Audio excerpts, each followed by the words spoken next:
button. So even though we're a small group face-to-face, this will be recorded. And so this is from here on out would be on available on the internet. Dr. Kuerban agreed to talk to us last March, and there was a terrible storm that we did not make it in. School was closed, so she was willing to do this one again. I'm excited about her work because, for one thing, none of us know what other people do. And when I found out the stuff she was doing, I really wanted her to have a chance to talk to the PhD students, because the work is really cool as a different approach to research. Her secondary analysis gives us insights into things that we wouldn't otherwise have, and her ability to navigate large databases is sort of the skill set that I know she's available. She's been on one committee. It won't be the last, I hope. But the work she'll talk about today is her work on BMI and lifestyle in a specific population where she was able to get a publicly available database. So without anything else, I think your clicker will work, but I'm going to close this and bring yours up.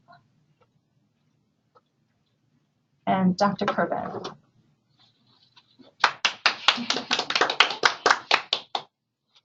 Thank you very much for the kind introduction.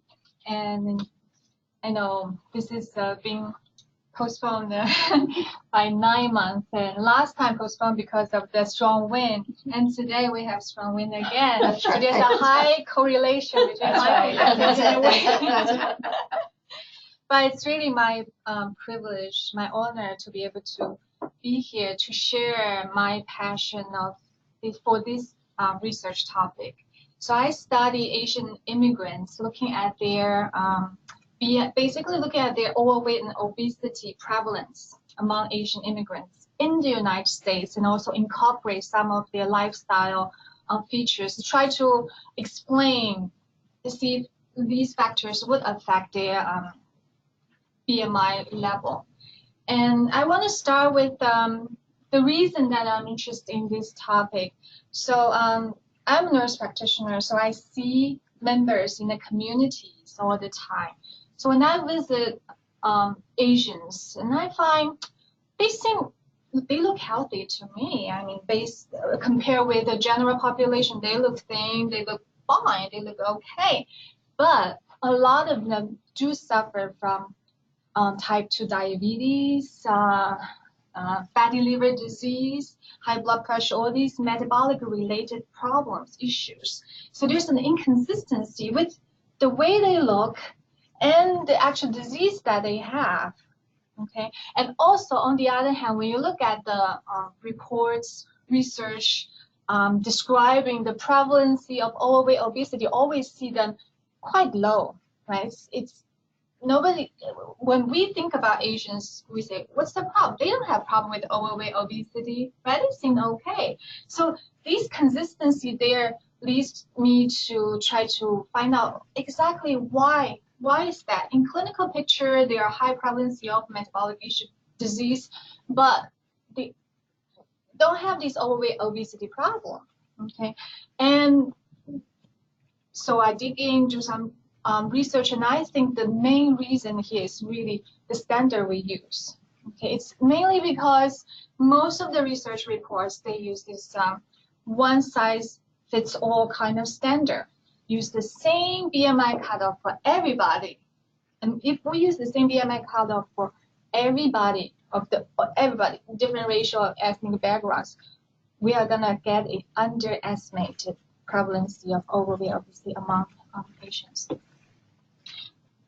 So that's the BMI connection and the prevalence. But on the other hand, overweight, obesity is really not just an issue in the United States. It's really a global problems. It's an endemic of the global concerns.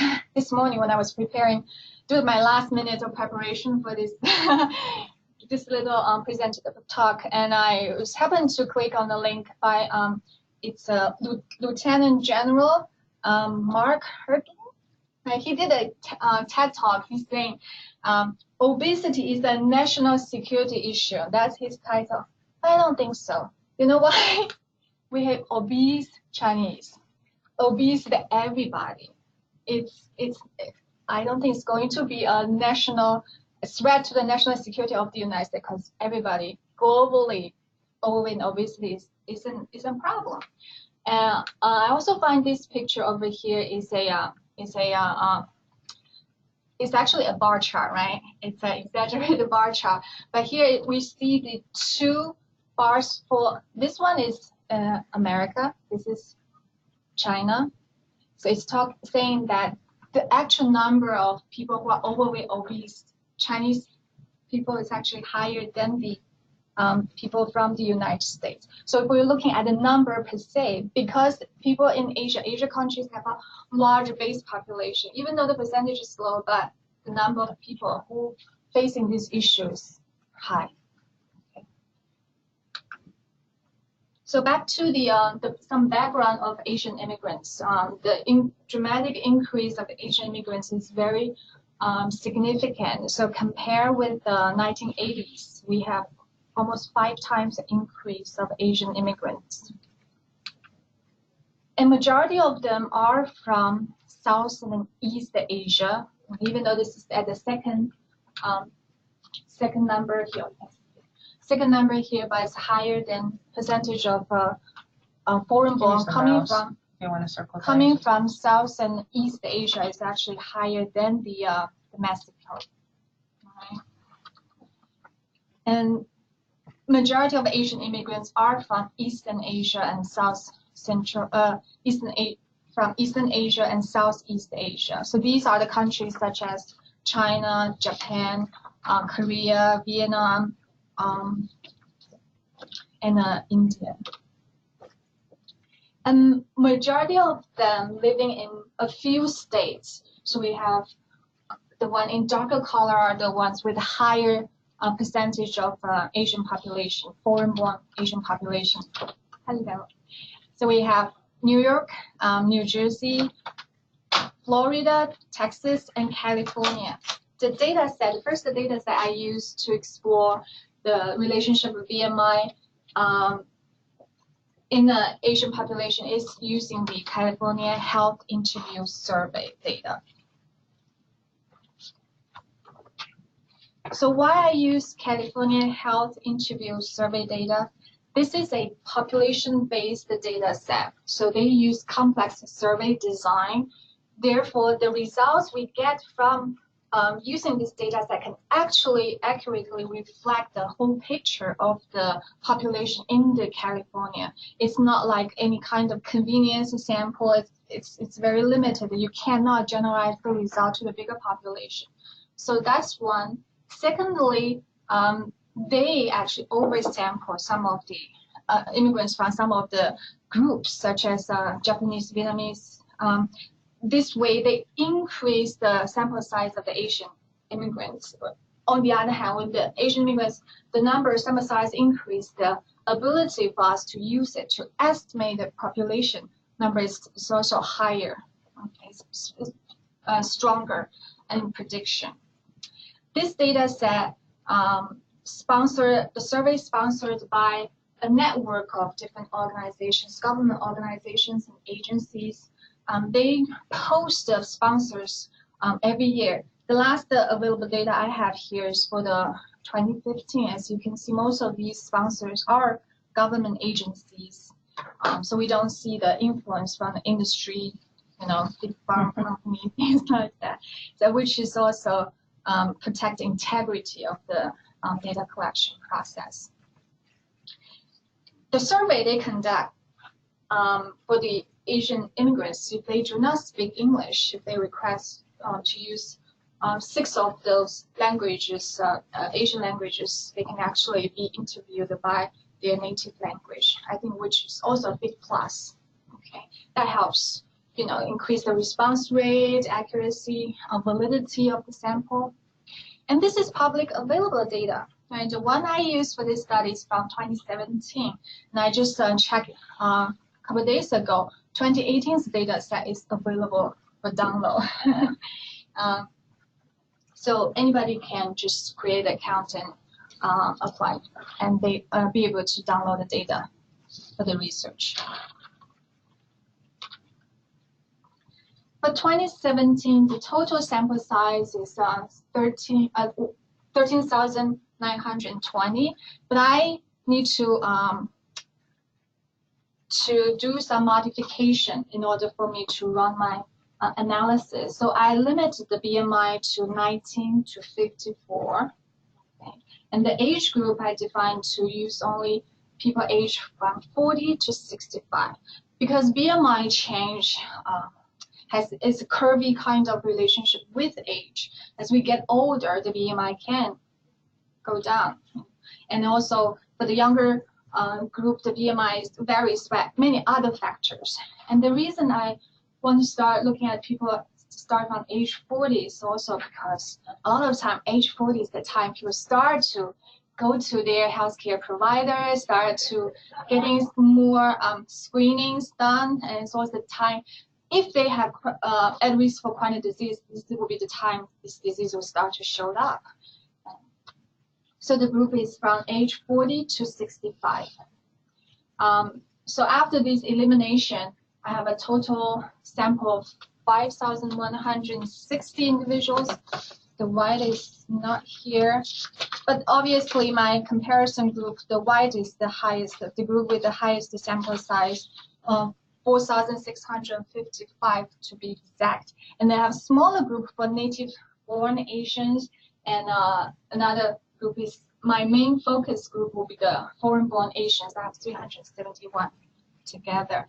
California Health Interview Survey is data because it has a collection of rich data. It has data on healthcare utilization, their employment, their insurance, a lot of interesting questions. It's used by many, many researchers. And obesity is one of the topics that research explore a lot as well. And so there are, based on recent research, there are 106 publications using California Health Interview Survey data to study obesity. It's used quite widely. So back to the Asian. So why we want to have a different cutoff for Asians, right? Why can't we just use the one size fits all for everybody? It's equal, it seems like, right? Standard cutoff. The reason being, with the same, people with the same BMI, Asian compared Caucasian, the percentage body fat is much higher, okay? But in shadow, it's the percentage of body fat much higher. Why is that? All right, so we have a Caucasian, Black, and Asian here comparison. They have higher percentage of visceral fat. Okay, so this is the visceral fat. The pink color is the subcutaneous fat. Okay, and then, so compare with other groups, Asian have a higher percentage of visceral fat. The Black group has a higher percentage of subcutaneous fat. And research has, they discovered the percentage of visceral fat is really the one that increase the metabolic risk. Okay, so that's why even though it's same BMI, but they have higher percentage of fat, a lot of this fat is visceral fat, increase their metabolic risk for metabolic disease. Another unique anatomic feature of Asians, they, generally speaking, they have shorter legs, longer torso. When they have longer torso, they have more chance to store fat. So from the outside, they seem skinny, but they store fat inside. Okay, skinny outside, fat inside. It's very misleading. So now back to the BMI cutoffs. The general, the one that used by everybody cutoff is to use 25, right? Cutoff 25. We have some clinicians here, right? This is the one we use in clinical practice. This about 25 considered as overweight, the general population. About 30 considered as obese. But World Health Organization, based on the unique features of Asians and also those a lot of large epidemiology studies, they find for Asians, really the cutoff for overweight should be set at 23. Okay, above 25 should be considered as obese. All right, I'm a clinician. My main job is to go to the community, do health, to the physical exam, health screening. My chart that I use from my company is nothing in terms of pump me or tell me, hey, this time you need to use 25, in 23 instead of 25 if I have an Asian client, okay? And the whole algorithm, they would automatically calculate what is overweight or obese. There's nothing saying if that's an Asian, it would tell me this is overweight because BMI is 23. Everybody's using 25. So that's my clinical practice. Okay. Just lose them for any of the other things we would do in teaching or prevention. So even though the World Health Organization provided this recommendation in early 2000, it's been so many years, but still very prevalently in the research or clinical setting, nobody's using race ethnic specific BMI cutoff. And unfortunately, this is something I think it's really not acceptable. A data brief report from National Center for Health Statistics, which is an agency from the CDC. So this is a CDC report. Anything from CDC, what we think? Considered as authority. What do? They didn't use the race-specific BMI cutoff. They just used the one-size-fits-all cutoff, BMI cutoff. And they say, look at this. This, the green one, is the Asian. No problem. What's the problem with them? We don't have a high prevalence of obesity among Asian. They're far lower than everybody else. And this considered as quote-unquote authority, the report coming from the authority used widely by a lot of social medias and reporters, news agencies. And here I quote two other, there are many studies that do not take into consideration of race-specific ethnic BMI cutoff. So whatever they produce is really biased data. This is another one. Therefore, using one-size-fits-all BMI cutoff really underestimate the prevalence of overweight obesity among Asian. So back to my analysis, I talk about the three comparison groups that I have. So I have white, I have foreign-born, and I have native-born. Okay. The histogram we can see for foreign-born, majority of them seem like to have the BMI in between, I say probably 23 to 25. A lot of them are there. This is the group would be missed if we use the BMI of 25, right, to categorize them. And a lot of native-born Asians have a BMI between 20 and 25. Now look at the cutoff, okay? Remember, my group is people age 40 to 65. Therefore, the overweight obesity can be higher than we take everything into consideration, okay? So for my study, this is directly from my study, my finding. If we use 25, just like everybody else, foreign-born is lower, right? The percentage of them are overweight is only about 40%, which is lower than the white. But the native-born Asians seem like considerable with the non-Hispanic whites. But if we use cutoff 23, which is supposed to be used, recommended by the World Health Organization, we have 61% of foreign-born Asian who are overweight, and this is not too far away from 65.8. So do foreign-born Asian have a problem with the overweight? Yeah, if you think the general has a problem, not too far behind. Another way of using BMI, I think, can also produce misleading result. Is really looking at the mean BMI, the average BMI. Okay, so if we look at average BMI, it still can be misleading. Okay, so if we look at average BMI, okay, these two are the white, male and female, and that's the foreign-born, I think native-born Asian and the foreign-born.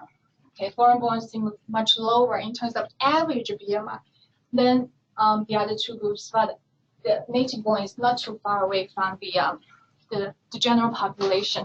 So there's another theory of this healthy migrant effect. As immigrant, when they first migrate to the country, their health condition seems better, but the longer they stay, their health deteriorates. The second generation are more like the native. Just recently, I read some papers on try to explain these phenomena, and they talk about the second generation Asians sometimes, especially female, because they have this pressure of trying to blend in, right, to be more like the peer around them. So sometimes they feel if they are somehow overweight, it's easier for them to blend into their peer groups. So I think that's an interesting argument there. Back to my sample. This is just sample characteristics of my three groups. Okay, so we have white, native-born, and foreign-born. There's not much variations in terms of gender, age. Not statistically significant though, obviously, but we do have more native-born in the younger age group. Marital status, no significant difference, but education-wise, the two Asian groups are somehow better educated, have higher percentage of people with a bachelor above degrees. So that's but there's no variation in terms of soda consumption and the leisure walk for 10 minutes. These are the two questions asked in the health interview survey. I just use these to just try to capture some of the lifestyle issues here. Right. The multiple regression analysis give us some interesting insights here. My comparison compares my reference group here, which you don't see listed up here because that's my reference group, is the foreign-born. So I want to compare foreign-born with the native-born Asian and the general population. So it's statistics significant. Foreign-born, okay, so we have a male group and female group, two models. Foreign-born Asians have lower BMI than the white. Right? So if you are foreign-born male, your BMI is 24, average 24.3. Female is 22.5, average BMI. Compared with the white would be, for male would be 3.17 higher than the Asian male, foreign-born male, and 3.15 for the female group. But not statistically significant in terms of native-born Asian. Even though it's not statistically significant, but I just want to point out the difference here, male and female group. Being native-born or otherwise second-generation Asian immigrants, female, the BMI is 3.23, higher than the foreign-born Asian females. Here back to the pressure, try to fit in kind of explanation. It's much more significant than the male, even though this is not statistically significant, but it's a pretty low p-value. All right, and the education plays a role here. So looking at the foreign-born Asian immigrants, okay, higher education actually would lower the BMI. So education plays a role here. If you have less education, your BMI will increase. Okay, and one more thing is the soda consumption. It plays no role in the male group, but for the female group. Foreign-born, female Asian, if they consume soda even once in the past week, will increase the BMI by 1.1, and which is statistically significant. So I think I have my point proof, right? The importance of using racial-specific ethnic related BMI cutoff can really show us the true picture of what's going on. But I didn't stop there. I went further, because when I doing my research, if I only use BMI, I feel something's missing. Okay, because BMI doesn't really tell us the story, because it lumps everything together. It doesn't differentiate your lean body mass and you're fat. Okay, someone with a higher amount of muscles would have higher BMI, which doesn't reflect anything about the fat. Okay, so the current study I'm working on right now is going a little bit further, introduce 2 additional measurements, which is one is the waist circumference and the waist circumference and height ratio. Okay, and be more specific, I want to see the relationship of BMI, waist circumference and height ratio with hemoglobin A1C, directly pointed to diabetes. Okay, even though there are a lot of arguments in terms of whether we should use hemoglobin A1C as a single indicator for the diabetes, but it's been used quite widely. It's accepted by many practices, so I just use that as the indicator here for pre-diabetes, diabetes, and complications caused by diabetes. So just like BMI, waist circumference also has these 2 different kinds of measurement. One is the standard measurement given by NIH standard. Okay, say if it's male above 102 centimeters, that's increased risk. For female, it's 88 centimeters. But the International Diabetes Federation, they have specific criteria for Asians only. They think Asian, we should lower the cutoff to 90 for the male and 80 for the female, based on the different build of the body. Here I just have a picture of showing you the percentage of Asians with diabetes, higher than any other group, higher than the white and the black and the Hispanic, any other group. That's where the problem really is. If we still consider there's no problem in terms of their overweight and obesity, how do we explain the high percentage of diabetes? Because we've been underestimating the situation for a very long time, right? And this time, I'm using the National Health and Nutrition Examination Survey, okay, and I pull multiple years of data together, so I have higher sample size. So this from 2013 to 2016, sample size increased up to 900 now. I have 900 Asians, and I include only non-Hispanic, non-pregnant Asian, age 20 to 65, and they are also not taking any medications, insulin for their blood sugar control. Okay, some findings I want to show you here. This is the BMI, okay, different cutoff groups. This is the waist circumferences. The BMI, again, it here shows you, again, it's not a good indicator here, because we have this weird twist here. So BMI less than 23 male, average hemoglobin A1C is about 5.4. But BMI higher in the group of 23 to 25, their hemoglobin A1C is lower than the first group. I think here is the muscle, probably the muscle composition, percentage muscle played a role here. So it's not telling us, giving us a consistent picture. Otherwise, for the male BMI above 25, the hemoglobin A1C jump to close to 5.6. And these 3 are the female group. It's kind of consistent. As their BMI increase, their hemoglobin A1C level also increase.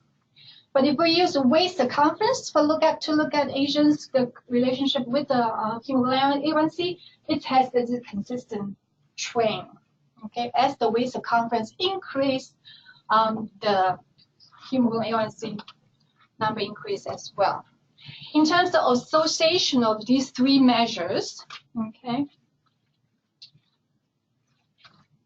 if we look at them, male and female as a single group, okay, these 3 measures, we can see the waist and height circumference ratio is closest related to the hemoglobin A1C. Okay, for female, it is the waist circumference closer. For these 2 groups, BMI is not as high as the waist circumference related measure. And further, I divide male and female into based on the age. Okay, so 20 to 39 is one group, 40 to 65 is another group. So consistently seem like among younger groups, these anthropometric measures are closer associated with hemoglobin A1C than the older group. But again, for the female, it's the waist circumference. Seems like it's a better indicator, highly associated with the hemoglobin A1C. For the male, probably it's the waist circumference and the height ratio. Okay. So the importance, another significance here for me I think it's important to find out what's the association of these anthropometric measure with hemoglobin A1C, because this measurement can be taken anywhere. Just need a measuring tape and a scale. So if we go to if we have any kind of health fair, any health-related activity in the church, things like that, even the members in the community, they can do this themselves. They can monitor their risk easily at home. Instead of getting a doctor's order, go to the lab, get a blood draw, and wait to find out the results. Okay, so I think if we can find the correlation and association, should encourage people in the community use these measures to predict their risk for metabolic-related disease. So I want to close, like kind of conclude, as a conclusion of my presentation, back to the initiative of precision medicine and precision health. I think you guys probably are very familiar with this national initiation by Obama in year 2015. Okay, it says that precision health, they want to focus on predicting, preventing, and curing disease precisely, or they want us to walk away from the one-size-fits-all approach to healthcare delivery, to have more tailored care for our clients. And then a lot of activities associated with precision medicine, precision health are genetics, genomics, projects, activities. I think those are a little bit far away from our everyday practitioners. Instead, using racial ethnic specific cutoff in terms of measuring, predicting Asian immigrants' risk for metabolic disease, we can do, right? We can do right away. Okay, that's why I am a proponent of using race and ethnic specific measures, and hopefully this will be helpful to you in terms of for your own practice, and also at the same time when you read research articles, will be more critical in terms of seeing there. Show your passion, Aliya. I know. I mean, the goal is really to change those standard charts and get them in practice. And that's tell the goal. CDC to The stop goal is to get them to stop doing publishing that. this biased report. Okay, thank you. Thank you. Questions? Okay. Hi, Questions in the room? can I Sorry, ask a question? Sure, please go. All right, thank you, Ronnie. Aliya, that was wonderful. It was so interesting. I learned so much. Thank you so much. Great work. And as you were talking, I was jotting some notes and questions down because I guess that's how we think. And I know this isn't in within your study, but perhaps you have also thought about the kinds of questions of the microbiome and having people come to this country and changing their diets, and how that affects their microbiome and then response to that.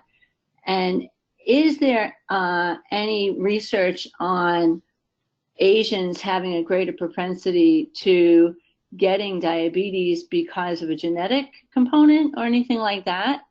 I wonder if that's within your readings and work. Yes, studies, they find some genetic difference in terms of likelihood for them to develop these metabolic issues, even again with probably even the same level amount of fat, percentage of fat. Yeah, genetically, yes, they are more susceptible. However, lifestyle-wise, okay, a lot of things can be done in terms of to overcome that susceptibility. Right. Great work. I think it's so interesting. And I love what you said about the tape measure, and they could just measure. And then I thought, oh, I don't have a tape measure. I should buy one. Thank you, Aliya. That was great. And I do. One of the things we did at a health fair, well, I had a group that did a health fair in Hempstead at a community center. At the time, we had a partnership with the school, mostly Black and Hispanic kids, to third, I think it was kindergarten to third grade at the time. We had a health fair in Círculo de Hispanidad, which is right on Peninsula Boulevard. And part of what Susan Korn did, if you remember Susan Korn, was she used a tape measure in her booth. And one of the things, and then we had we presented on, I think we were probably able to get BMI as well, because we had a scale and a tape measure. But we were looking at that, no, I think with the kids, we did it with the kids in the school. It was very, very closely associated. You can get a really good proxy of BMI, as you showed, with the exception of if you had and I didn't realize there were cut points. But what we realized was that it was so much more palatable to have a person use a tape measure than step on a scale. And if you bring a scale to your health fair, if you talk to people about obesity, first of all, it's a turnoff. Right. We're not doing well in general with health promotion, because we're talking to people about their obesity, which is not necessarily one of those ways of approaching a patient. And then they fill out the satisfaction with my consumer scale after they leave. So we're influencing and then changing all those dynamics. We believed at the time, and we didn't write it, we should have, we only presented, that a tape measure intervention would be a way of showing a palatable way of entering the conversation and monitoring it, so that when you're monitoring, they're not stepping on a scale. And so I love what you said about that. One of the community health partners we have with South Nassau at the time, one of our PhD students who had done the work at the health fair, went back and recommended to buy little things for people that included a tape measure. They had typically, thermoses or bottles that had a tape measure included in it. What a cool way to insert in the giveaway of being able to monitor that. So if you had a team that got involved with this work, and you had the clinicians, that's when I have a lot of money. In obesity. Hello, especially in mental health areas. So you have that connection. Then a tape measure is all we're talking about studying, and that you cannot underestimate how profoundly important it is. Sue Bakken is famous for her hypertension monitoring that includes a traffic light. People don't get you have high blood pressure, they get a red light or a green light or an orange light on their graphic that shows them what their blood pressure is. So that it doesn't underestimate that community potential participation to be able to do that. Now we have the way to do that with our health fairs. Hello, Jerry Moore. Being able to do that sort of teaching, and of course we're good at teaching, but to be able to collect data for you and your team, I highly recommend you make this you build a team of doing this. Yes. After millions of dollars. No, and here's another way to get started with that. I just came back from Academy Health. They have a fellowship that you have a year at the National Center for Health Statistics. And I will send you that link if you haven't applied for that already. No. But they take fellows. Oh, cool. That definitely is worth doing, because the contacts would be immense. That's my 2 cents. Thank you very much. Any other questions? Comment? Very interesting. I mean, just even a little graphic that you showed of the proportion of the visceral fat, and it's just quite very enlightening, and I'd be happy to buy some tape measures. Tape measures. Give those as tchotchkes, little tchotchkes that we give. I don't know if I misinterpreted something. Very early in your presentation, if you go back to any of the slides, but there was when you were comparing the proportion of individuals who Do what? Forward, just Forward. forward, Not this one. forward. Not this one. No, one. forward. Then it's going back. Because those are all the. It was, I think it may have been that one. This one? Yeah, that slide. So am I correct in understanding that if we use the appropriate BMI standard Cutoff.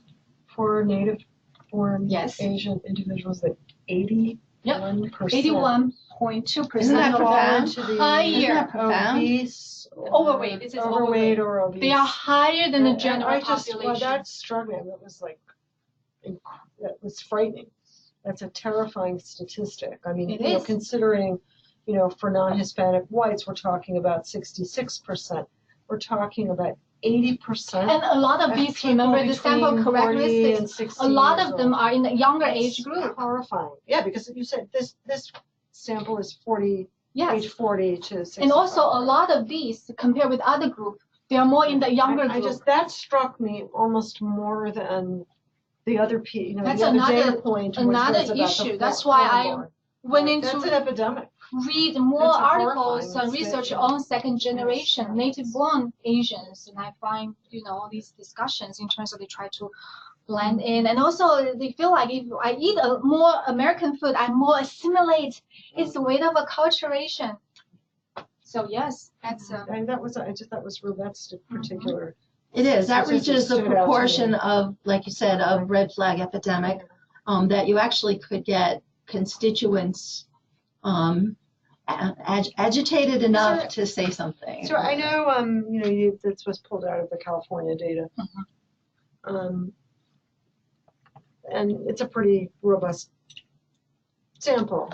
How well, I mean, do you hypothesize that there are differences across the nationwide. the nation in you know, because there are different cultural expectations, different you know, access Rate of to assimilation, food, right. you know, I mean, Right. do you think that's a reasonable reflection of Compared with national the sample? Asians living in the California and the Asians national living sample, around Yeah, the elsewhere. national sample. But again, majority of the Asians, they are in these several states. Yeah. So we have New York, Yeah. California, Florida, Texas. To some extent, they may these has similarities, right? They all have some kind of similarities around. Yeah.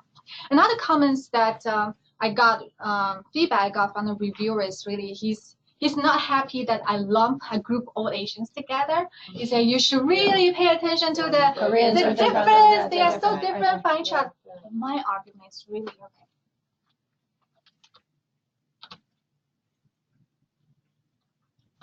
Can you tell them apart? What is this? Is it Chinese or Korean? Anybody guess? Can you? No. I can. And I just found out this is actual Vietnamese. These three, can you tell them apart? Can you? Which one is Chinese? Which one is Korean? Which one is Japanese? I can. But this is Chinese, Korean, Japanese. Who are these? So, I mean, my question about this one. Can I just get my point? So my point is that intra-group difference, it's hard to tell. But can you tell who is Asian?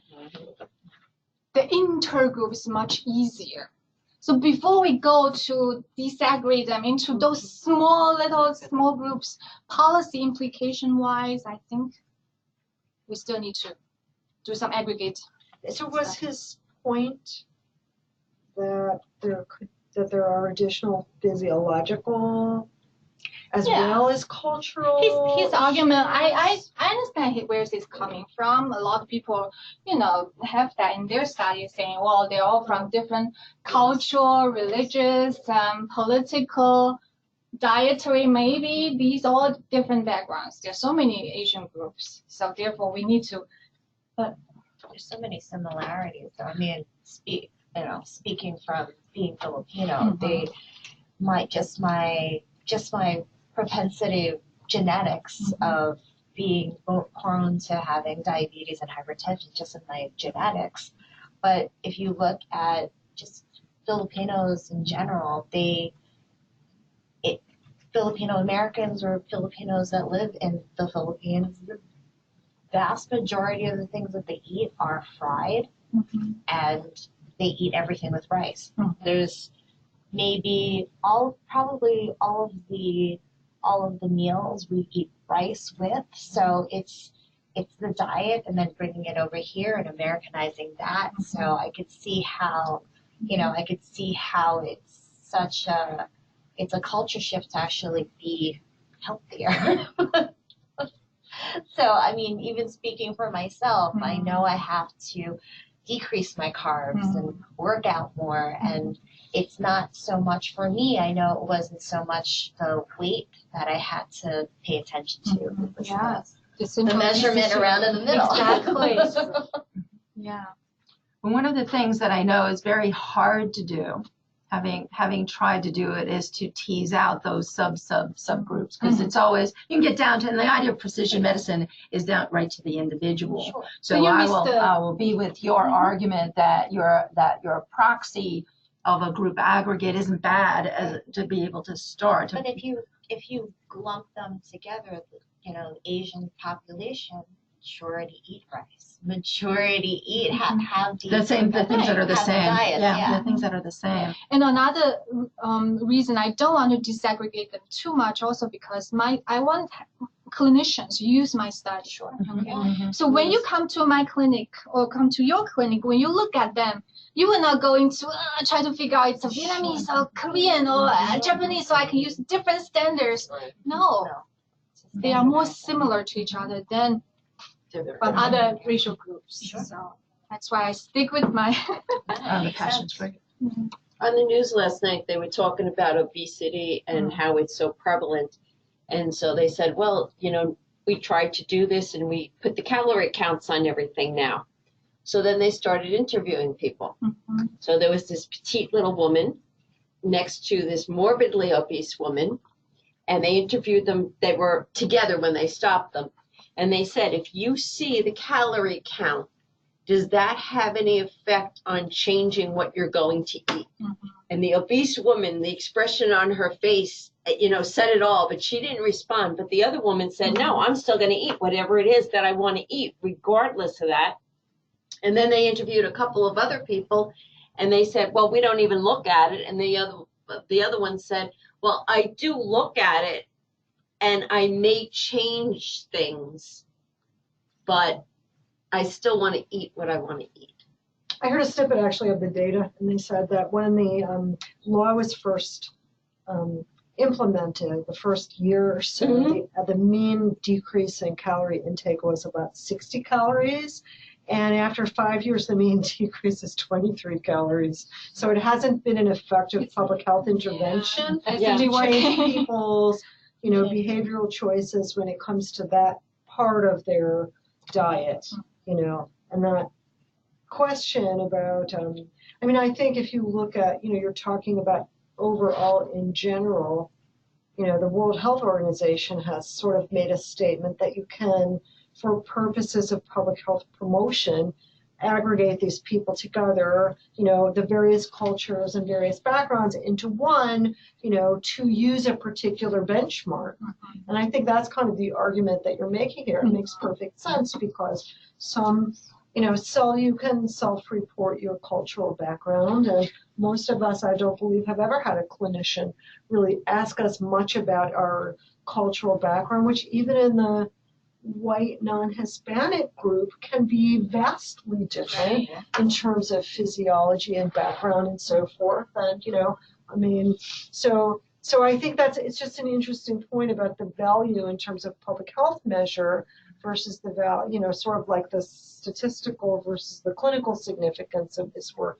And you're kind of at both at the same time here, because you're talking about a clinical change as the outcome of this, which is so necessary. And I just looked at it and I was like, this is the duh factor in some ways. Like, why would you not?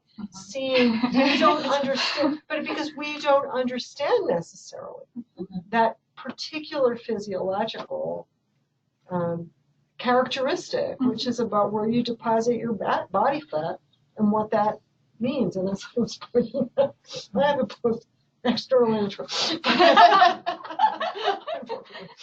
But you know what I mean? And I think that's, you know, that's all another part of the message, which is the message to clinicians as we're teaching them, which is why, as you were talking about the tape measures, I was wondering if that's a standard requirement. You know, when you have to outfit yourself with your clinical equipment to go for your clinical learning experience as an APRN, as an undergraduate student, that maybe we should be, I don't think you know, so. And we found, I mean, it's just that it isn't used and that there is It's an easy way to much do more it. portable than a scale. You can put in your pocket. And It's a great, Even- really, even it's in- very, very good piece of work. I mean, Yeah. very, you know, I think, you know, really, it makes a case so clearly. But here's the thing, it does take an act of Congress, literally an act of Congress, to change a CDC definition or measurement. And I know having just come back there, so I'm hot to talk about it. It takes a really long time, but it is effective because if it is your singular passion with data to support it, you start with meetings and you start with trying to make that happen. Now, we can talk one of our guys in the spring to carry that message forward. That's a very specific recommendation. That's a very small legal change. I found out 2 days ago. I was excited because they were marking up a bill in the Senate, and it was a casual conversation that said, the Senate is marking up the definition for SIDS. I came home and was excited to tell Fran, our friend who's been talking about this SIDS bill. She pulled it up. She didn't know it had gotten to markup. Markup means they're not only talking about it, they're now putting how much it'll cost. And all they're asking for primarily is that CDC changes the definition of a sudden unexpected death in infancy. So that's such a time, we don't think it being valuable. It's a tiny sliver. It's feasible to do with data, and you have to keep that passion burning and get your team so other people have their little fact sheets and the other things to go with. Do you know, in your travels, did you come across any data that suggests that we should be having a different benchmark for other racial and ethnic groups? I haven't encountered any. It may be because I'm only looking for Asians. No, I was just curious. But I mean, if while you're talking I'm about serving- precision medicine. Right. While I'm serving through all the articles I collect based on Asian, I didn't see they mention anything about other racial. Yeah, I'm just curious. But for the hemoglobin A1C, definitely they're No, talking that I about know. for African American, we probably need to loosen it up in terms of hemoglobin A1C, make it higher for them. Genetic issues there as well. But that I did see. And also for the American Diabetes Association, and there's another association, they do have a BMI of 23 as a risk factor to start screening Asians early for their diabetes. But they mentioned nothing about waist circumference. Nothing at all. All right. Yeah, very good. Great presentation. This is great. Thank you very much. I'm gonna end this now and let any other individual questions, but I'll stop the recording. Thank you very much. Join me. Thanks, Aliya. That was great. I'm going to be cutting off shortly, so hang on there. Tori, I know you were there. Yeah, it was really good. I'm going to use this in my classes because I give that to them as an assignment to look at first line. This is a great way to do assignments and have a. Yeah, they really get to learn the research even if they haven't been able to come or listen to it online, in real time. That's So great. thanks, Aliya. Cool work. Good for you.